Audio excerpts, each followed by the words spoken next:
Hello, everyone. Welcome to the third of four SEAspotlight Talks. Thank you for joining us this afternoon at Sea Focus, a Southeast Asian art fair in Singapore, which I must say this year looks quite splendid.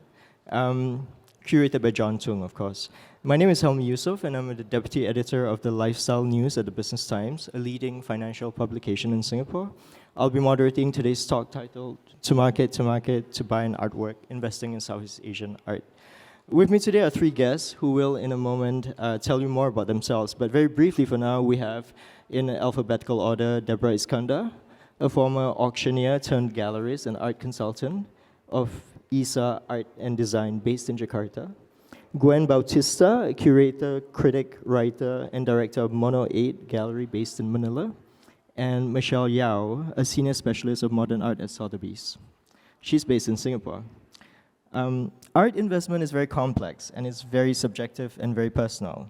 There are many questions to ask, even the basic existential ones, like, is art even a good investment? Considering how illiquid and how volatile prices can be, why should we invest in art at all? But here to unpack that are our guests, to whom I will now hand the floor so they can tell us more about what they do. Deborah, please. I'm Deborah Iskandar. I founded S.E.A Art Gallery in actually the gallery was only in 2020, although I've been in art for a long time. I only became a gallerist during COVID, so can you imagine? But I actually started as an art collector. I bought my first painting when I was 26 years old. And I bought different periods from like Russian art, Vietnamese art, Southeast Asian art. So I've been able to see the journey as a collector and at the end, an investor. I didn't buy because of investment, but it proved to be a very good investment. So I'm going to show you, you've got two of our artists here. This is Alexander Sebastianos. He is a young Indonesian artist, educated in Boston, studied textile art, fine art, and ethnography. So this panel, we have one here, the 5-panel piece, is very interestingly constructed between prints, photograph on textile, and he's batiked over it. So I find a lot of the artists that we work with are all about new media artists, especially the young up-and-coming, looking back on their traditional heritage, traditional techniques in a different way. After that, we have Bandu Darmawan. He's a multimedia artist, and we did this show back in 2022 called Atumbra. Atumbra is the shadow from the moon. So it was Bandu and another artist that works with shadows. And this body of work he created from a residency in Lyon. And the artwork is basically just a light and a piece of wood, but the way he's constructed the wood and you put the shadow looks like the figures of him in different positions. So for our gallery, really about young, up-and-coming Southeast Asian artists, I particularly like women artists and diaspora artists. Gwen? Hello, good morning, everyone. And thank you also for coming here and spending this Saturday with us. My name is Gwen Bautista. I'm the director of Mono 8 Gallery. I actually started as an artist before, and then I ventured into art journalism, and that's a way for me to be able to really understand how like the scope of the art world works, covering biennales, fairs, and exhibitions. And then later on, I found myself running this emerging gallery in Manila. So this is our 5th year, and this is our second Sea Focus presentation. So as you can see here, so what we're trying to do is that we're putting a highlight on a lot of emerging artists from the Philippines and the Asia Pacific.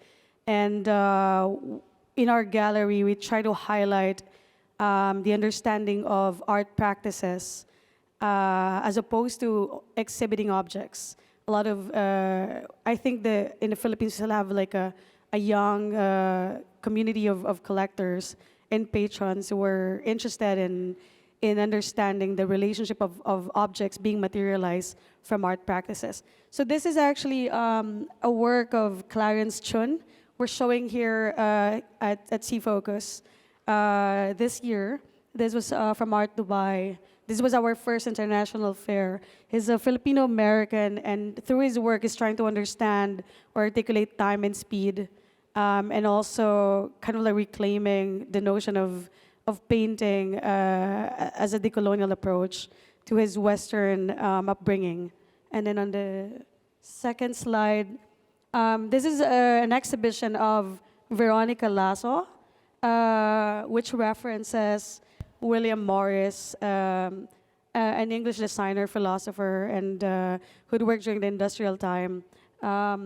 So Veronica Lasso, we showed her works last year at C-Focus in our first participation. It was an all-female artist lineup of working in textile.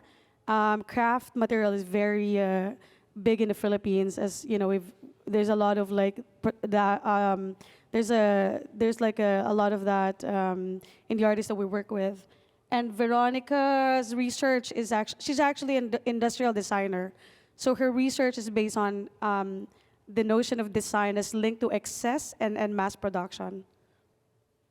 And the third slide, this is an exhibition also from our gallery.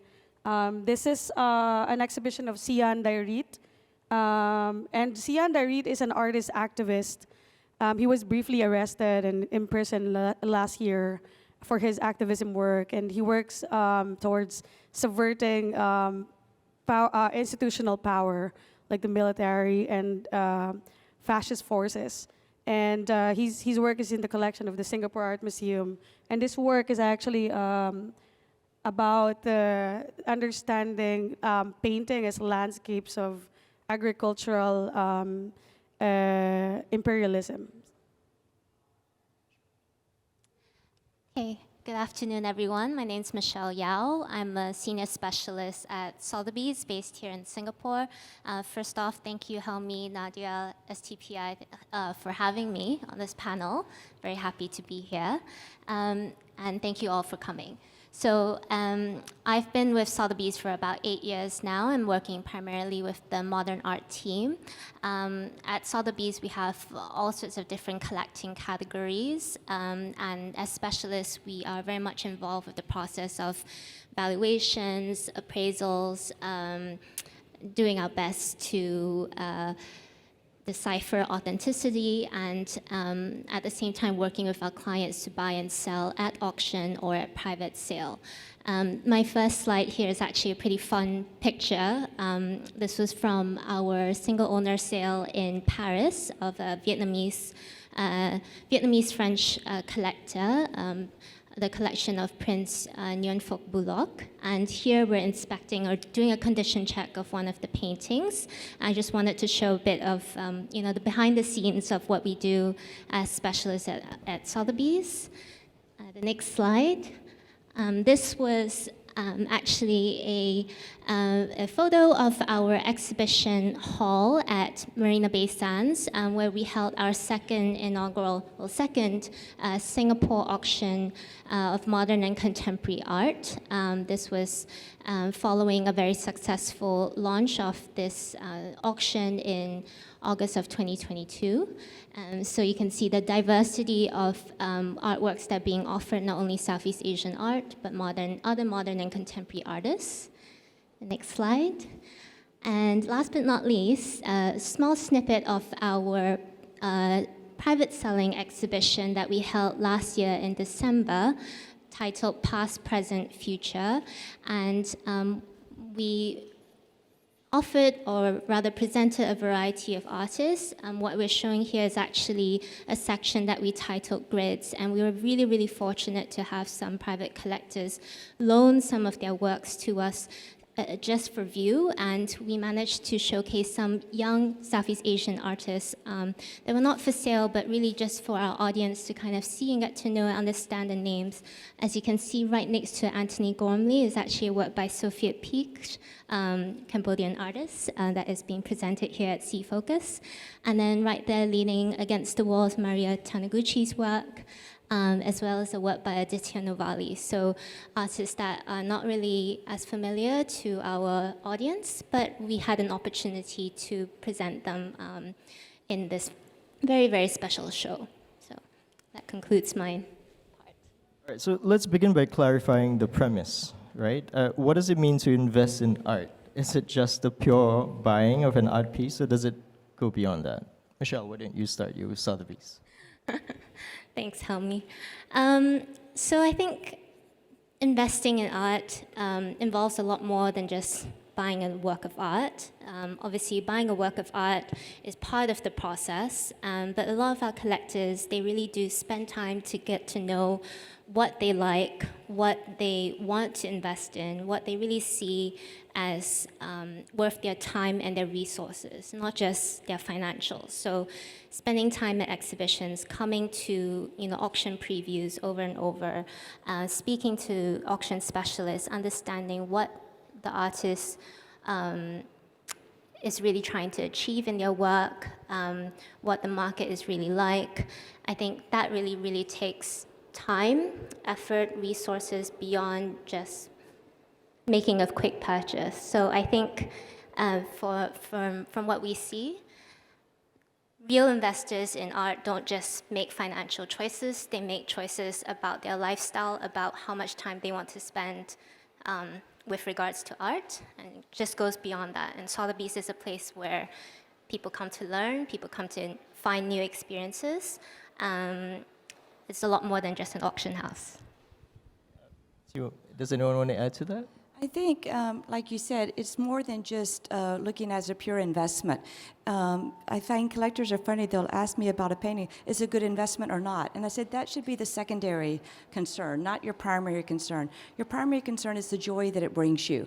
When you look at it, you hang it on your wall, and you love it. I find the collectors that buy for their love, it tends to prove to be a very good investment because, like you said, they've done their research. Also, I used to be an investment banker, so I do look at marks and markets. Art is a very good investment over a generation. Hold it for 20 years. It's not going to move a lot the first 3 years, 5 years, or if it does, it'll be really hot and really not. And so then you'll buy on the wrong side of the equation. Collectors are funny. They like to buy an artist when it's hot. Everybody's buying it, therefore the prices go up, therefore they want to buy because it gives them comfort. When I used to be at the auction houses, I'd say, this artist is really much out of fashion, you should buy it, it's cheap, and they don't want it because it's out of fashion.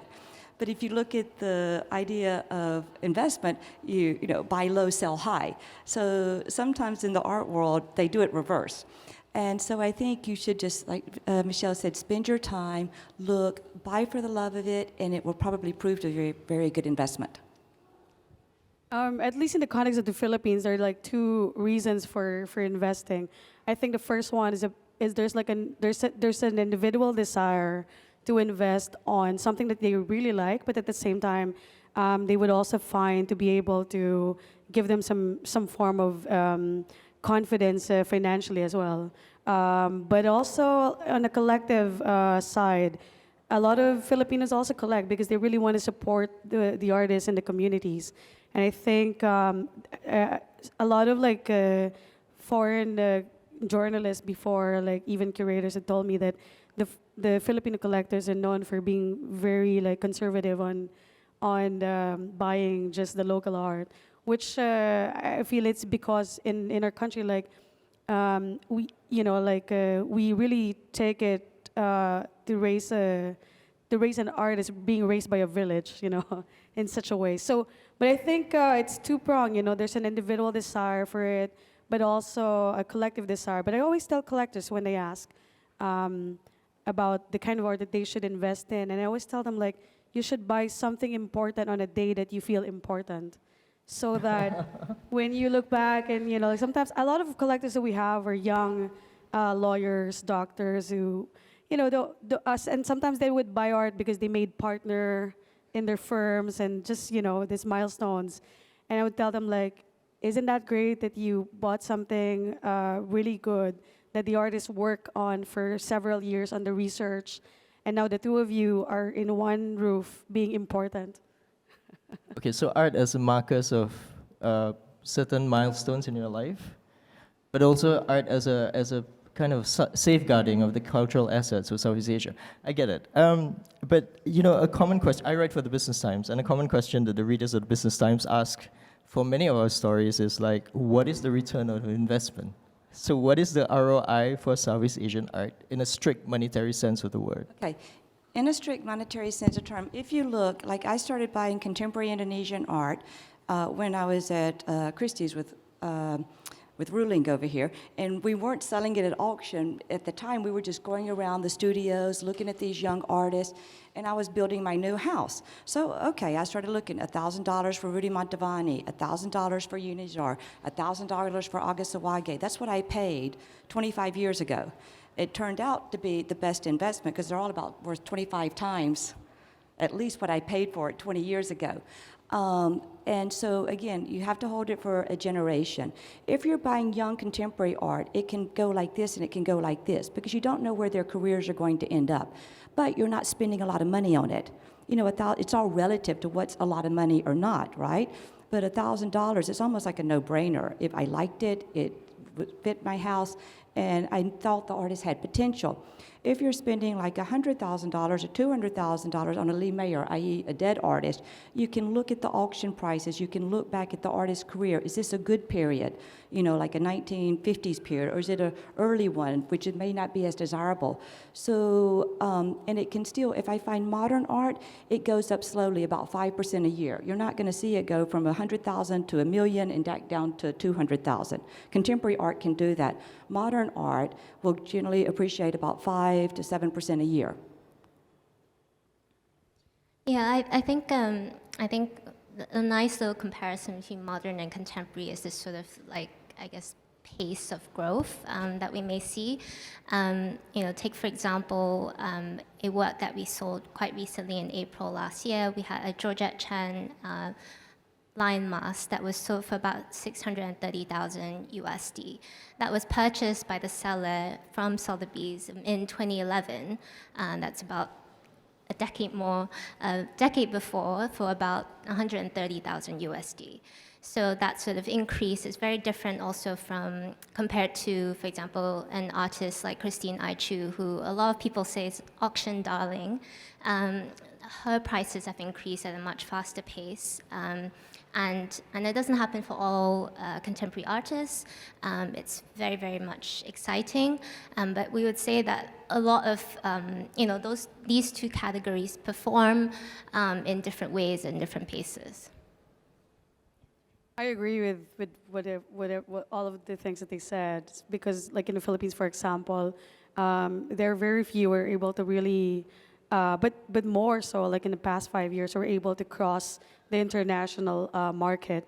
So for example, like the artists I work with, S.E.A, the textile works, maybe like 7 years ago or 5 years ago, they go for like $3,000, $4,000. Now they're in the like 10K, 12K.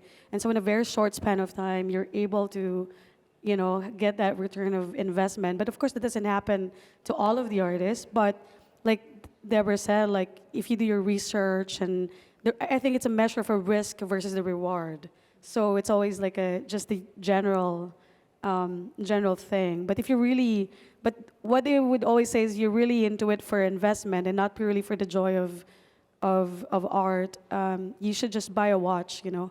But but with that, like I really encourage collectors to look into like emerging artists early in their practices who are very serious and committed to what they're doing, like Iskandar, for example.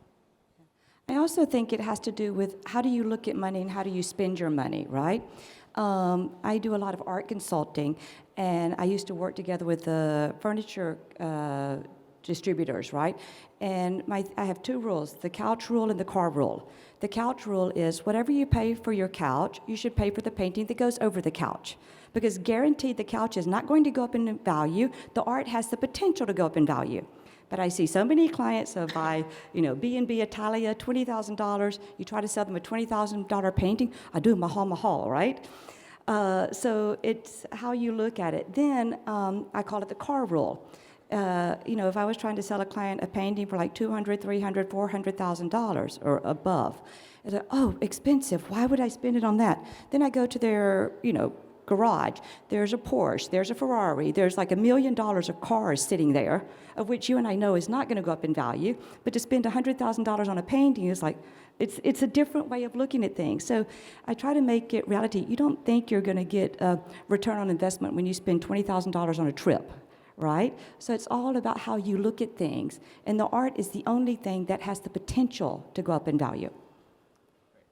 I mean, you mentioned some names, but I have to say that all the names that you picked were winners, are already winners, right? And we all know, those of us who do collect art, we all know that out of a whole bunch of artists that we picked, only some turn out to be winners. As experts, what do you how do we look for winners? What do you tell us? Give us some tips on how to pick winners. I think it's what Michelle said. You have to do your research. Sometimes people ask me, how do you look at art? You have to realize all I've done every day for 30 years is look at art. I was an auction house executive. I would have a catalog on my desk every day of 200 paintings, and I was voracious. I would read everything. Even when I travel, I go to museums, I go to galleries. You have to work hard at it. But after a while, you will look at things like, is this artist creating something new? You know, versus if it looks like a Picasso, it's probably not great art because it's a copy of a Picasso, right? So, but you only have that knowledge if you've looked enough. And I think that's why like art fairs, SEA-focused museums are always good places to go and look, not because you want to buy, but because you want to train your eye. Yeah, absolutely agree. I think a big part of art collecting is really understanding, building confidence in yourself, in your taste, and also your ability to judge what is good and what's bad. I think a lot of people, maybe they may not want to spend the time to decide for themselves, okay, this is an artist that is not creating something new, not creating something relevant, or not really contributing to the dialogue because they don't know what the dialogue is. I think that's really, really important. I think one of the things that you can also look out for is go onto our website and look at the auction results. Study those. It's completely transparent. It's just www.sotheby's.com or any other auction house, to be honest. And you just need to log in and see how these artists are performing on the secondary market. Definitely secondary market is different from primary market. Learn those differences, and then you'll be able to get more color on what artists are doing well at the moment. Sniff out a few trends for yourself. That's part of the homework that you'll have to do. So, Deborah, a moment ago you mentioned about how 25 years ago you bought works by Unizar and so on and so forth for $1,000 USD, and now they're 25 times the price. What if we're late in the game? I don't think you're ever too late. Like I said, if it's too hot, be careful, because every artist goes through a cycle. Right? If you're buying young contemporary, by its very nature, it is therefore not particularly expensive because the artists are trying to create a name for themselves. So you can still buy, for maybe $1,000 25 years ago would be $5,000 today, for example. But you can create a portfolio. If it's like young contemporary, maybe one goes up in value, but it can go up multiple times, like Christine Aichu or Masriati. Christine Aichu, when she first, debuted in Indonesia, her earlier works were very different than the ones that get the very high prices. And so if you just buy the name, her earlier works are still not particularly expensive compared to her 2010, 12, 14. So you have to look at the period of an artist's work. And so if you're buying more established artists, like you can get, a lot of the Asian artists now are in the museums. There's an Indonesian artist, Aaron Dwi Hartanto. He was the first Indonesian artist collected by the Guggenheim. Agus Sawage was collected by LACMA. If you go to the Singapore art museums, they've got a very strong collection of Indonesian and contemporary art. So look at also, where they're exhibiting, the museum shows, who's collecting it, because that'll give you a benchmark as well. Anyone want to add to that? Well, so you don't have to feel so late. You can also invest in primary market. And that's an opportunity for you to be able to be the first in the game. And at the same time also, if you think about it, just the amount of returns that Deborah mentioned, even if you buy, let's say, you speculate on five and only one pushes through, it still covers your whole investment for the whole 5 that you bought. And at the same time, you also become part of the progress of that particular art community and the progress of Southeast Asian contemporary art. But we're seeing now, like in the Philippines, a lot of Filipino artists are also getting a lot of good traction in the West. So there was like a solo exhibition of Pasita Abad at SF MoMA, and then also of Paul Pfeiffer, who's actually Filipino American. He's currently having his first retrospective in the U.S. at the MoCA LA at the Geffen Center, which is a big and an amazing exhibition. I hope you get to see it if you're ever in LA. It's up until June. So, you can see that there's a lot of visibility. And also the Achillesans at the Machan recently. So there's a lot of visibility now of artists from Southeast Asia crossing into the more global discourse. Yeah, I would add to that and say, I think we can be open-minded. This is a forum about Southeast Asian art. When we think about, is it too late for me to buy a Southeast Asian artist? When we think about, is it too late? It's maybe you're thinking about, it's reached this certain price bracket that other Southeast Asian artists maybe have not reached. But if you're open-minded about it, someone from China, from Europe, from the US might think, there's a lot more growth to go, there's a lot more potential for this artist to go because there's a huge audience out there that may not be exposed to this artist, may start to love this artist. And I think in general, I think we have to be more open-minded about where Southeast Asian art can go. What does it really mean to be too late? I don't really think we should really put a benchmark or a ceiling on Southeast Asian art. Okay, let's talk about diversification for a moment there. How do you turn that into a feasible strategy? You mean diversification of... In terms of buying works from other countries and looking at currency fluctuations and currency exchanges? I think in general, a lot of the new and I would say newer collectors, not only newer collectors, but a growing number of collectors that we work with are already starting that process of diversification. They tend to buy outside of their region. Maybe they start with buying something local and then they start exploring artists from the Southeast Asian region, start to buy things from East Asia, all sorts of different artists. That's already a practice now amongst a lot of collectors that we work with.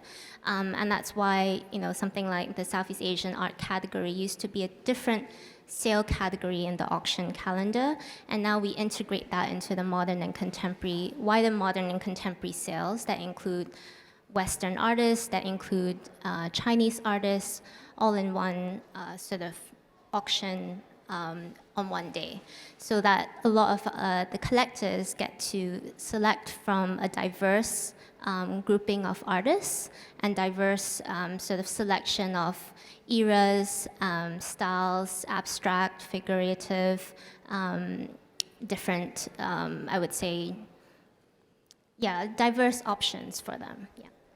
Deborah, would you like to add to that? I think, like you said, it's true. I think diversification is always a good idea. And, if you just stick to one category, you might run out very quickly, right? Like I started collecting modern Vietnamese art when we were selling it at auction the first time. And after I got the top 5 names, Li Fo, Mai Tu, Vu Ca Dam, there wasn't much left to go. So then I moved on to contemporary Southeast Asian, and it kind of ran out of that too. So then you go contemporary Indonesian. So I think if you look across countries like Philippines, Indonesian, the artists are doing very different things, and I think it makes your collection more interesting. I think it's good to keep a theme to it, like women artists of Southeast Asia, or women artists in general, or Southeast Asian artists. It's good to have a theme so you have a goal for your collecting strategy. So, Well, yeah, and this is why for us also, like coming here to see Focus is important, because we're able to also become introduced to all of the other practices in Southeast Asia. And in a way of also, for us, like diversifying also the list of artists or collaborating with other art spaces and art platforms in Southeast Asia allow us to also introduce them to our collectors and encourage them to also diversify in the selection that they have. And in that way, then the Southeast Asian art market would be more, healthy, I guess, or more progressive in a way. Okay, so give us a hot tip. What's an emerging market that we should be looking at? You're gonna say Philippines? Well, because I work in the context of the Philippines, so I would be honest, even though she doesn't, I don't represent her, but I think Marietta Neguchi is a good buy. What's the prices now, right? Not so sure, but I think somewhere like in the 30K or 30K? for like a. No. No, Michelle. I'm not sure. I think it really depends on the depends on the really size, yeah. depends, Yeah. But she makes really big works that you have to push against the wall. How much would those go for? Like I mentioned, it really depends on the size, and Yeah. and also like I mentioned, how much you would buy at the galleries, I wouldn't know. Sure. Okay. Well, yeah. Go ahead. So yeah, it really depends on the prices. But in my roster, we have a lot of very interesting artists who are also enjoy being in several institutional collections. So and also here at SEA Focus, we're showing the work of Goldie Poblador. It's glass sculpture. I think it's the only glass work you'll find in this fair. And she'd done several fellowships and residencies at Mass MoCA and the Corning Museum. So we're looking at a very good, committed artist and practice. Oh, Michelle. For me, there are a lot of things that you can invest in. In Southeast Asia, what we've seen is that we've seen a real tremendous growth of interest in Vietnamese art in recent years. I think Deborah mentioned the usual 4 or 5, Le Faux, Mai Tu, Vu Cao Dam, Le Thilu, perhaps, and then some of the lacquer artists, Nguyen Gia Tri and Pham Hao. These artists were trained in Vietnam, but eventually moved to France. And not only have we seen growing interest at our auctions, but also institutionally. There's a lot of momentum going in there. We've just helped a collector loan a very beautiful lacquer screen by Le Faux to the Foundation in Prada in Milan. And that screen is being exhibited with all sorts of international names, and is at the Prada Foundation, which is fantastic. And then the Museum Chinushki is going to plan for a exhibition in Paris next year for these some of the artists. And I believe there'll be a lot more institutional recognition for Vietnamese modern art in general. So not only is there growing interest in the commercial sense, but there has been a lot of academic and institutional recognition of these artists in these coming years. We've also invested a lot more in Vietnam as a company.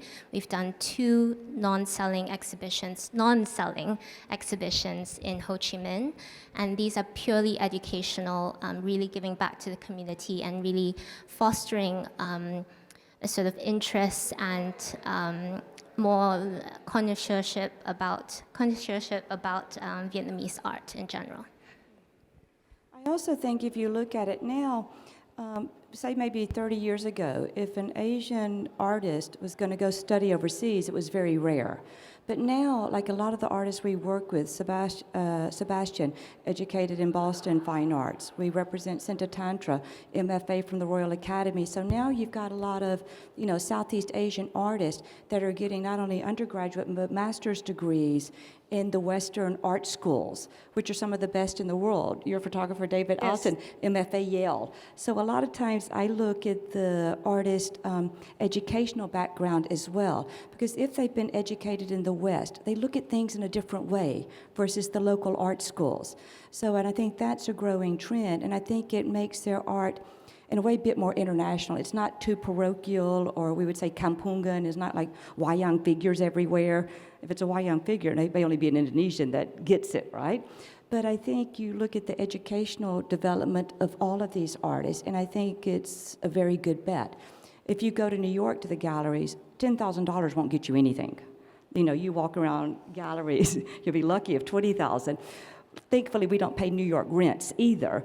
But I think Southeast Asian art, just on a pure art value for young primary artists, it's not particularly expensive.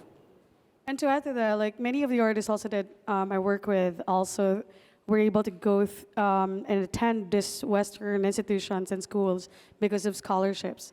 And these are like very competitive scholarships. Like for example, Clarence Chun, he did the Ellen Battle Stokell Fellowship at Yale, which is the same fellowship that like artists like Chuck Close and Sarah Z had also attended. So you know, you can see the level of commitment to this and the seriousness of what these artists take to really pursue the work that they do.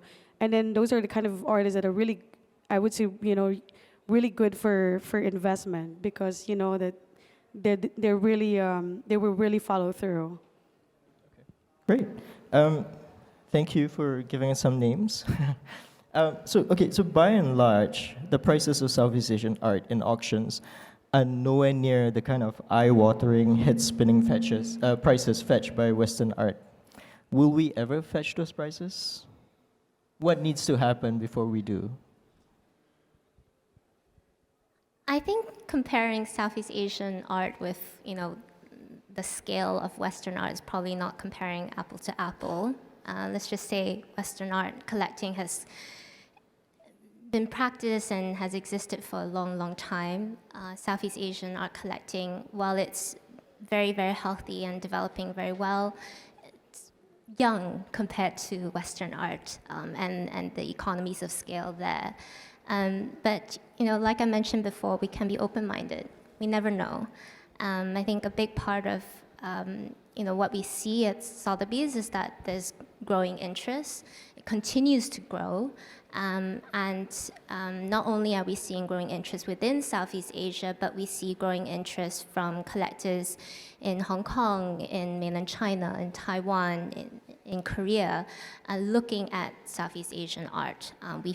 We also get buyers from Europe and the US. This is all untapped potential, I would say, and Southeast Asian art could reach that level one day. What needs to happen? We really need to continue fostering our art communities and our art ecosystems. That's a really, really important part of making sure in the long term we will have a sustained, you know, continued interest and growth.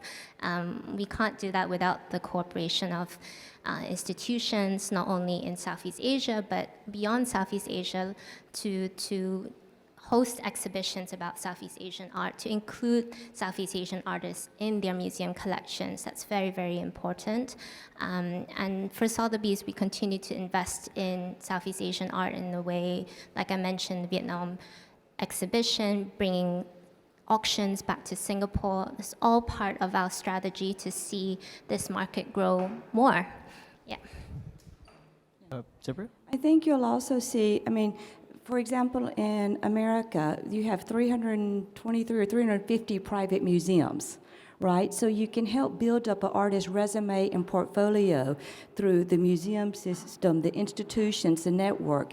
In Southeast Asia, we have basically 2 private museums in Indonesia. Philippines, maybe 3. We don't have this groundswell of institutional support that can help foster and exchanges between institutions. You know, the European institutions are very European-centric. The American institutions are very American-centric. There's a token, you know, Asian art exhibition here or there, but we don't have that institutional support pretty much throughout Asia, except for maybe Japan. Korea has a lot of private museums, but it's mostly Korean art. So I think we need the stronger institutional support, you know, throughout Southeast Asia as well. I would be remiss if I didn't ask you, what do you think of the institutional support in Singapore? Actually, it's very good now. I mean, I've been coming to Singapore for a long time. And, the tropical show, you've got Indonesian artists there. You think Latin American. Of course, you would imagine Filipino artists would be there because of the Spanish connection, right? But you actually had a Hendra Gunawan, you had Sujono. So I think Singapore has done a lot to help that. Australia, the Queensland Triennale, the Australian museums are quite good for Asian art, Fukuoka. But, as far as American and European museums, you can probably name on your hand the number of institutions that support Asian art. So we hope to get more of that. When do you... Well, it's always like it's very parallel to the economics of dating, right? Like you invest in yourself first, then you put yourself out in the market, and then more people will come in, right? So I guess it's very important for us here in Southeast Asia to also invest in our own scene, and so that gives more confidence to the rest of the world to also invest in Southeast Asia. But like in the Philippines, institutional support is, of course, like I think everyone would notice, very very small, and a lot more we could enjoy more. But like it doesn't have to come from the Philippines. I mean, if institutions from outside of the Philippines would like to invest in the art ecosystem in our country, that would be great too. And that allows us to, for example, like supporting the artists we work with, allow us also to have resources to come and see the rest of Southeast Asia and link and connect and be able to form a better movement towards the future for Southeast Asian contemporary art and modern art also. Right. So art markets, as we all know, are cyclical. There are periods of boom followed by periods of slumps. And right now, at the moment, there's no shortage of global issues. Escalation of conflicts in the Middle East, the very fraught US elections, the slowing of the Chinese economy, the uncertain direction of the stock market, and growing concern about climate and sustainability. What is your prognosis for Southeast Asian art in the near future? Anyone? Well, I think those are very big concerns on the international scale. You don't feel that effect so much in Southeast Asia because it's a bit far removed from us. I think the art market in Southeast Asia, we were joking Indonesia in general, we're not booming, we're not busting, we're just slowly going along. And I think steady is the key, right? That if the markets drop, that's the time you should buy. I remember we had the auction in Hong Kong during SARS, and we had a very beautiful Walter Spies painting for sale. Normally it would go like over $1 million US, and I think it sold for like $600,000 or $800,000 because it was SARS, and nobody was buying back then, right? 2007 financial crisis, I was at Sotheby's at the time. The prices were insane. The day that Lehman Brothers collapsed, we sold a Masriati at auction for $1 million US. So sometimes there's no rhyme or reason to it. But if the world economy is slow, that's when you should buy. Buy low, sell high. So I think it's an opportunity, especially if you're looking at the secondary market. Primary market is pretty stable. So I don't think that's going to have much an effect on the primary market. Michelle? I think the stock market doesn't necessarily have a direct correlation with the art market. Like Deborah mentioned, some days people are just in a better mood. Some days they're not. It's as simple as that. Some days they just want to bid really hard against the other guy at the other phone, and some days they're just not in the mood. Sometimes it's really quite unpredictable, but I would say a lot of collectors really do look at art as an alternative asset to the instability or the unpredictability of everything else that's going around in the world. It's a great asset to have, alternative asset to have, because no matter what happens, you can still love and enjoy that work of art in your home. And you enjoyed it, even when times were tough. That's how I like to think about it. But I think for Southeast Asian art, we're really seeing a lot of people looking into Southeast Asian art because it is an alternative sort of region from what they usually invest in, which is very, very exciting for us. And it's an opportunity for everyone in Southeast Asia and those collectors looking into the region. Perhaps China's not looking so great. Maybe Southeast Asia is the next place to go. A lot of investors in general look to Southeast Asia, whether that's opening family offices or starting their headquarters in Singapore or opening factories in Vietnam. That general interest in Southeast Asia as an up-and-coming economy naturally will bring further interest into Southeast Asian art. Well, I think it's a very exciting time to be in Southeast Asia for a lot of collectors and artists. Especially, I think earlier there was a question about will Southeast Asian art fetch the same prices of the Western art, right?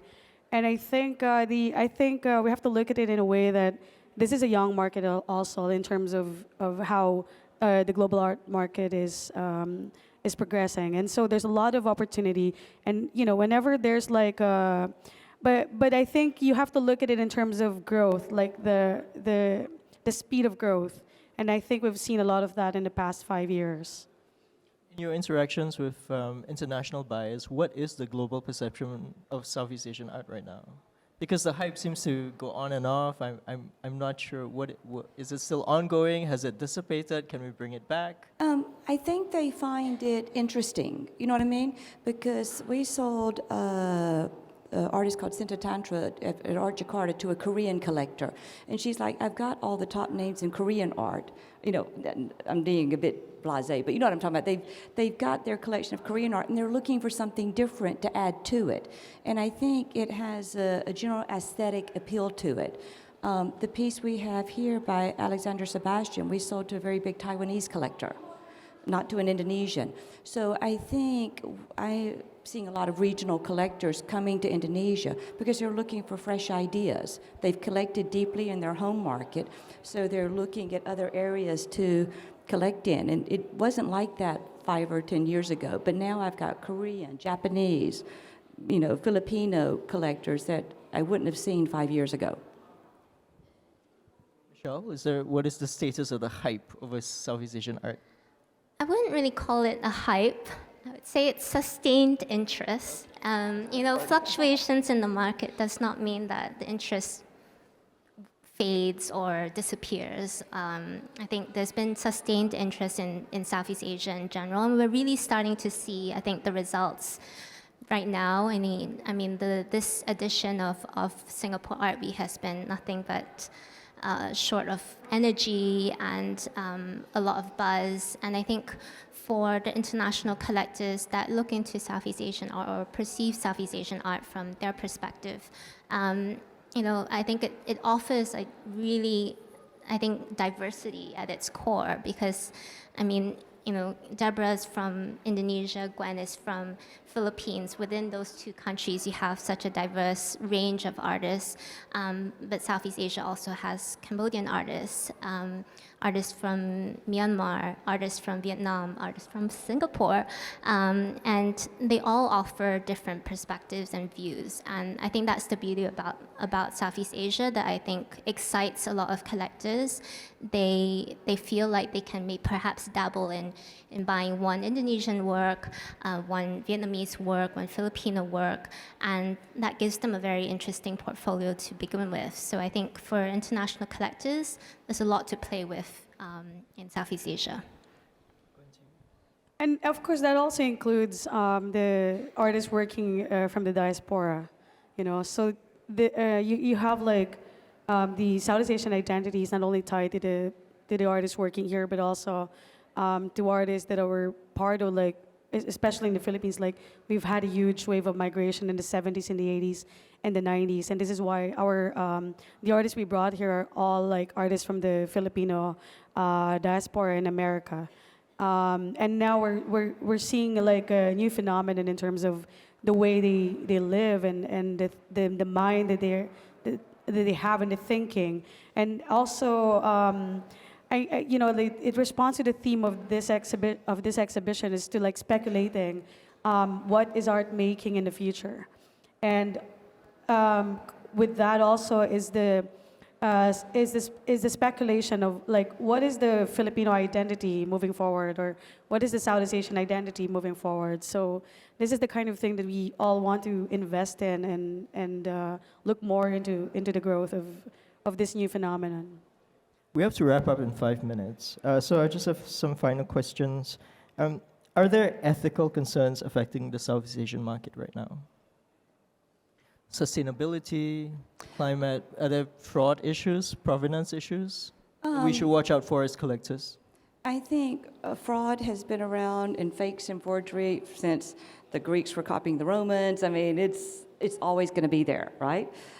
Do your homework is the best thing I can say, because I see people buy fake paintings all the time, and they call me after the fact, and I'm like, why didn't you ask me before you buy it? You know what I mean? Because to us, it's obvious. To them, it's not so obvious.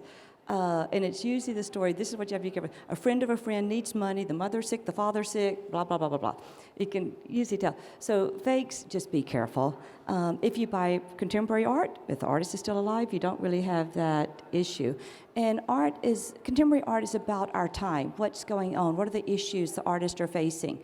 So actually next month, we're opening a show called Biophilia. It's all the artists work with recycled materials.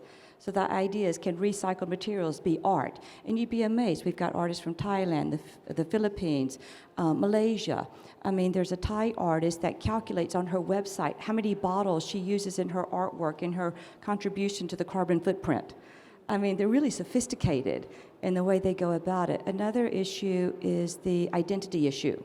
We're doing a show after Biophilia called Them, about identity. You know, the issue of gender-based, he, she, they, that's a big issue that artists are talking about today. So I think contemporary art is always about what's going on today. You know, Guernica by Picasso was the war, right? I mean, so I think that's something that you can look at as what's going on in my world today. Anyone wants to add to it? I think one of the things that I really would emphasize is, like Deborah mentioned, do your homework and really make sure that you're speaking to the right people when it comes to, when it comes to making a purchase or making an investment. I think having the right advisors, having sort of people, collectors who have experience purchasing work and purchasing art, collecting art is very, very important. And another thing is that, one of the ethical, okay, obviously not ethical, but rather one of the things that we at Sotheby's really try to do as much as possible is make sure that the market sort of can sustain over time in the long term. We try not to put like five works by the same artist, contemporary artists in one auction. We try to space it out. These are some of the practical things that we try to do at an auction house, and I think that's something that we try our very best to maintain. I think in general, like maybe all of those problems exist in every art region, but in the Philippines, I would say, like, of course, there are some galleries or dealers that would say like, oh, this is going to be the next national artist, the next auction king. I mean, that could be true too, but that's why there's also like a burden to the collector to do your homework and research as well. And my mother would always tell me, like, if it's too good to be true, it probably is. So if they're offering you something that you feel like worth so much more than the amount that they're offering, probably, you have to really look into it, like Deborah said. But at the same time, like, so Mono8 is an art platform that practices a community-centric framework, which means that we're a commercial gallery, but majority of what we make, we put it back to the program to be able to mentor and allow residencies and support artists in making work and their research. And we are actually very excited to grow, because we really want to be able to invite artists outside of the Philippines to come and work together with the artists that we have, and invest also in the Philippine contemporary art scene and other parts of Southeast Asia. So that is something that we look forward to, and also my work as a curator, as a writer.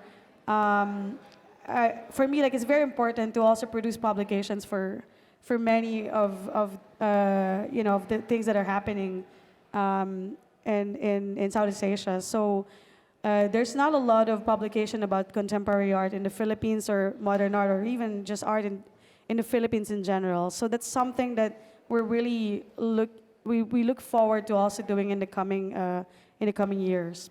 Correct. Final question. We've talked about when to buy and what to buy. When is a good time? When is a strategic time to sell? For me, the art is for me to enjoy and my children to sell. I will hold it for a lifetime. The few times I did sell art, of course I made money. If I had kept it, I would have made even more money. So in general, I don't sell. My husband, like, show me the money. It's like, yeah, later. It's sitting there on my walls, and okay, I choose not to sell. Let my children enjoy the profits. For me, really depends. Like, sometimes collectors would ask me, like, is the price of this art going up? And I tell them, like, when you buy art from me, it's like buying a Patek Philippe. It's for the next generation. And so, but also like, at the same time, like, you cannot be into this and be short-sighted, and that goes for all stakeholders in the art scene, not just collectors, but also for myself as a gallerist and as artists also. The pain that you have to go through to be able to find the right network, the right support, the right market. So if you have a lot of resources and you can diversify your portfolio, and you want to also try short-sighted speculation, go ahead. There's nothing wrong with that. But always, like, long-term investment and long-term looking ahead into the future is always in history, it's always known to be like a really good standard of choosing. Yeah, I agree with Gwen and Deborah in that collecting is so much about legacy and kind of building your own legacy. Building your collection really reflects your identity, your choices, your tastes, and it's great if you can pass it down to your children. At auctions, however, we buy and sell.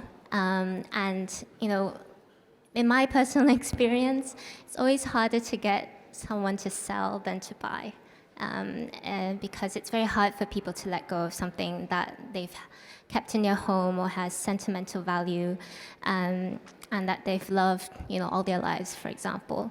But people do sell for different practical reasons as well, and could be passing, could be death. We call it the 4Ds: death, divorce, divestment. And I think in the end, sell when you think the time is right, and sell not because you think you're going to necessarily make lots of money, but because you think the time is right for you. You may want to change up your collection. You may want to change the direction of your collection, perhaps from buying only established artists to more young and contemporary artists. So that is the most important when the time is right. I really believe in that personally.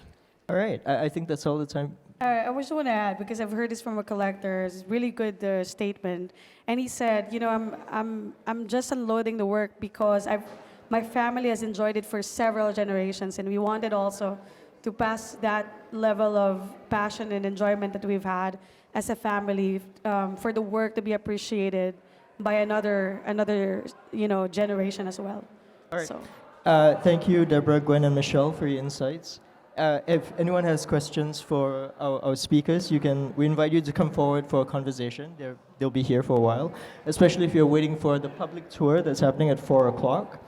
Thank you, all of you, for being here. If you bought something at Sea Focus, we thank you for helping preserve the cultural heritage of Southeast Asia. I say that in all seriousness. And if you haven't bought something, please buy something. You cannot call yourself an art lover if you don't buy something on a regular basis. And with that, I wish you a very good afternoon. Thank you.